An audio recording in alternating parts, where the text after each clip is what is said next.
Welcome back to another episode of Your Daily Real Estate. Look, I'm in my house, finally. I've been out and about. We've been shooting a lot of these episodes out in the car, so finally happy that I'm back. This episode is brought to you by BrilliantTribe.com.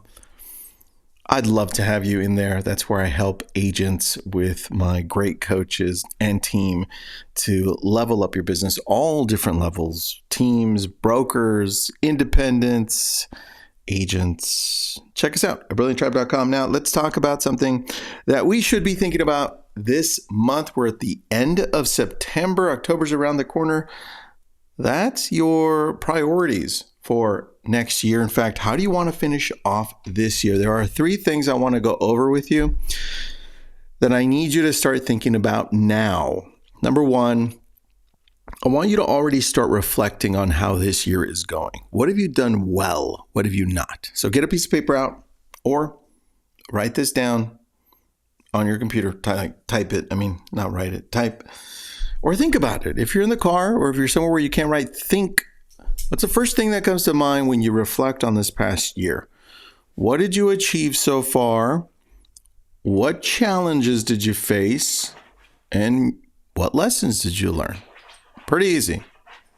How has it gone so far?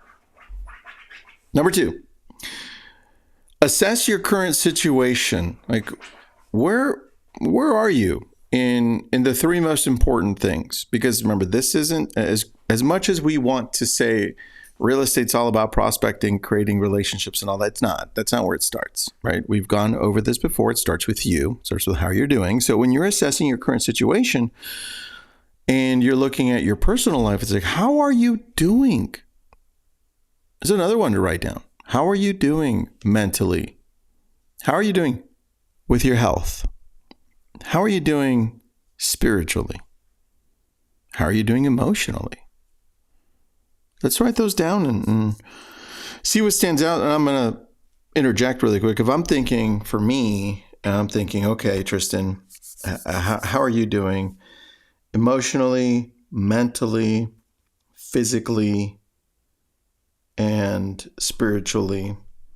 I would say first thing that comes to mind is physically. Although I do work out quite a bit throughout the day. I just went over this with my business partner for the brokerage, Y Realty, yesterday. I'm like, dude, I work out so much.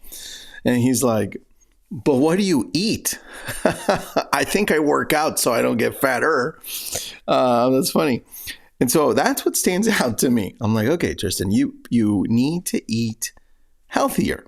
When it comes to physical, like health, you probably need to eat healthier. Well, what does that look like for you, Tristan? What does that look like?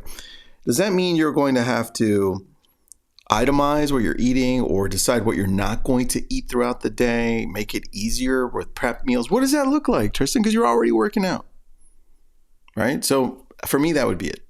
Then I go to the next one, still under number 2, assess your current situation.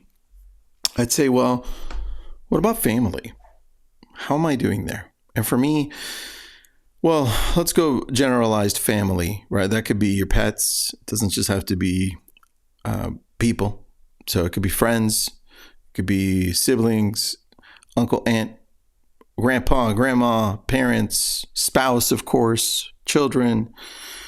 For me, as I'm thinking there, I'm thinking I can always do a better job. I feel like I'm never doing enough when it comes to connecting with my kids. One of them's now an adult, crazy. But connecting with my kids to help them where they want to go in life. Whether it's just sitting down with them and talking to them more, being with them and enjoying time with them, reading, playing, hiking, whatever it is. I feel like I could just never get enough of that with them.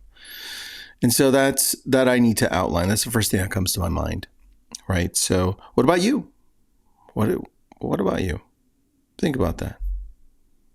And then those are the 2 things that I would assess my current situation with, because reflect on your past years, reflecting on everything, including business. And now number 3 is, well, what do you want your ideal business to look like next year? Because once you start writing it down, you're like, well, I want my business to come more from social. I want my business to come more from the community events that I do, or from the referrals, or from my database, right? I say, great. So how are you ending and preparing this year for that? What does that look like? If you know you want social to be your number one thing, what does that look like for you now in October, November, December? Are you already planning it out so that you can test it out at the end of this year? We are. Like, I already know what ours looks like. We've been planning it and outlining it out this whole month. It's like, man, I feel like I'm so far behind, and that's okay.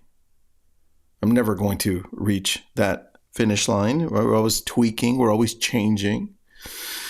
So those are the things that I would say you need to focus on today. And look, later as we get into October more, we'll be breaking this down for you further. But for now, I think it's good just to take a look at those three. We'll talk again.